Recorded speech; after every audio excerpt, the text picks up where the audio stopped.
നിയമസഭയുടെ കാലാവധി കഴിഞ്ഞ് പുതിയ നിയമസഭ തിരഞ്ഞെടുപ്പ് അടുത്തിരിക്കുകയാണ്.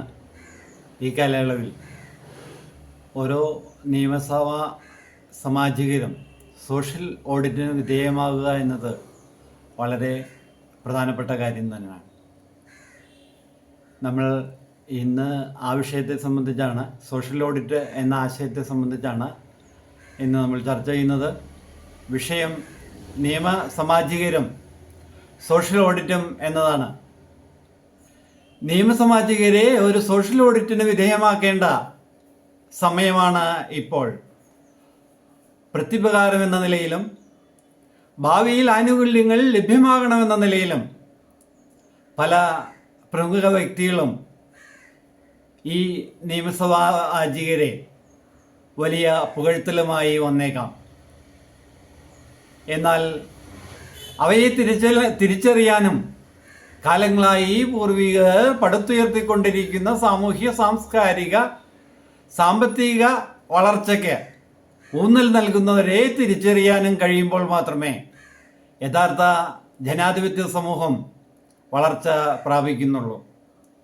MLA-മാർ ഒരു സോഷ്യൽ ഓഡിറ്റിന് വിധേയമാകുമ്പോൾ പരിഗണിക്കപ്പെടേണ്ട ചില വസ്തുതകൾ ഇവിടെ സൂചിപ്പിക്കുകയാണ്. മികച്ച വ്യക്തിത്വങ്ങൾ മികച്ച സംഭാവന സമൂഹത്തിന് നൽകുന്നു എന്നതിലെ ഊറ്റം കൊള്ളേണ്ടിയിരിക്കുന്നു. നിയമസഭ കൂടിയ ആകെയുള്ള ദിവസങ്ങളിൽ എത്ര ദിവസം ഈ MLA നിയമസഭയിൽ പങ്കെടുത്തു എന്നതും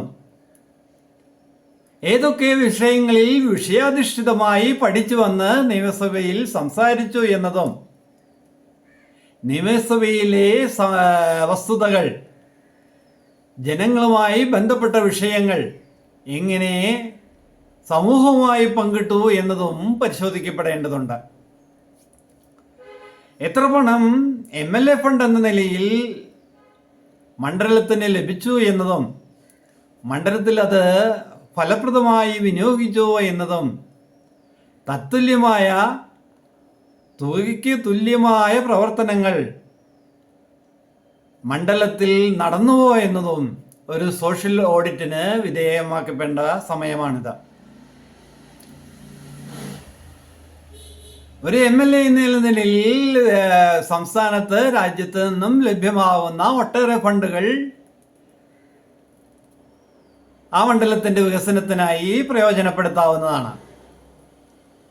മറ്റ് ഏജൻസികൾ വഴി അത് കേന്ദ്രാധിഷ്ഠിത പദ്ധതിയാകാം, വിവിധ ഡിപ്പാർട്ട്മെന്റുകൾ നടപ്പിലാക്കുന്ന സംസ്ഥാനാധിഷ്ഠിത പദ്ധതിയാകാം. എന്തൊക്കെ പദ്ധതികൾ ഏതൊക്കെ മണ്ഡലത്തിൽ നടപ്പിലാക്കി എന്നത് വളരെ പ്രധാനപ്പെട്ടതാണ്. MLA എന്ന നിലയിൽ ആ മണ്ഡലത്തിലെ ജനങ്ങളുടെ ജീവിത നിലവാരം, സാമൂഹികമായും സാംസ്കാരികമായിട്ടുള്ള നിലവാരവും സാമ്പത്തിക വളർച്ച കൈവരിക്കാൻ ഇക്കാലയളവിലെ പ്രവർത്തനത്തിലൂടെ സാധിച്ചോ എന്നതും വളരെ പ്രാധാന്യമർഹിക്കുന്ന കാര്യം തന്നെയാണ്. ദൈനംദിന പ്രവർത്തനങ്ങൾ സുഗമമായി നടപ്പിലാക്കുന്നതോടൊപ്പം ദീർഘകാല നേട്ടങ്ങൾ കൈവരിക്കാൻ പര്യാപ്തമായ പദ്ധതികൾ ഏതെല്ലാം MLA എന്ന നിലയിൽ ആ മണ്ഡലത്തിൽ അദ്ദേഹം നടപ്പിലാക്കി എന്നത് തീർച്ചയായും സോഷ്യൽ ഓഡിറ്റിന് വിധേയമാക്കപ്പെടേണ്ടത് തന്നെയാണ്.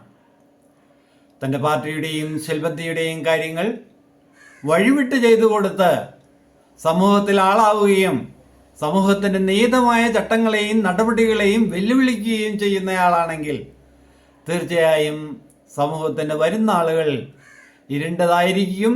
അതിനാൽ ഈ വിഷയവും സോഷ്യൽ ഓഡിറ്റിന് വിധേയമാക്കപ്പെടേണ്ട വളരെ പ്രാധാന്യമർഹിക്കുന്ന കാര്യമാണ്. ഒരിക്കൽ കൂടി മറ്റൊരു കാര്യം കൂടി പറയാം. വീണ്ടും വീണ്ടും മത്സരിച്ച് തൻ്റെ അഹങ്കാരം മാത്രം ഈ മണ്ഡലത്തിൽ മതി എന്ന് കരുതുന്ന ആളാണോ MLA എന്ന് തുടങ്ങി ഒട്ടനവധി കാര്യങ്ങൾ ഒരു MLA-യെ സോഷ്യൽ ഓഡിറ്റിന് വിധേയമാക്കുമ്പോൾ പരിഗണിക്കേണ്ടതുണ്ട് എന്ന് പറഞ്ഞുകൊണ്ട് ഇന്നത്തെ വാക്കുകൾ അവസാനിപ്പിക്കുന്നു. നന്ദി, നമസ്കാരം.